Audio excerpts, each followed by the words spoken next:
गांव की आतंकियों और सुरक्षा बलों के बीच मुठभेड़। देवसर इलाके में मुठभेड़ के बाद इलाके की घेराबंदी कर आतंकियों की तलाश जारी। रियासी में सड़क हादसे में रामनगर के एसडीएम और उनके बेटे की मौत। पत्नी सहित परिवार के 4 लोग घायल। भूस्खलन के बाद एसडीएम की कार पर गिरा मलबा। एलजी ने जताया दुख। डोडा के मेन मार्केट में एक घर में लगी भीषण आग। आसपास की कई बिल्डिंग भी चपेट में आई। दमकल की टीम ने आग पर काबू पाया। कुल्लू में सैलाब से जगह जगह तबाही। मणिकर्ण घाटी के बलाधी गांव में मलाना खड्ड पर बन रहा पुल बह गया है।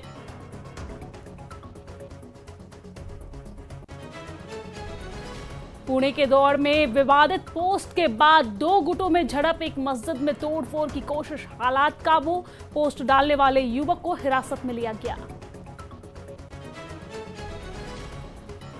अनिरुद्धाचार्य और प्रेमानंद महाराज के बाद अब साध्वी ऋतुभरा का महिलाओं पर विवादित बयान। लड़कियों को डांस वाली रील न बनाने की दी नसीहत। कहा ठुमकी और गंदे गाने गाकर पैसा कमाना शर्मनाक है। मुंबई से कोलकाता जा रहे इंडिगो की फ्लाइट में हंगामा। यात्रियों के बीच हुई मारपीट। एयर होस्टेस ने किया बीच बचाव। सामने आया हंगामे का वीडियो।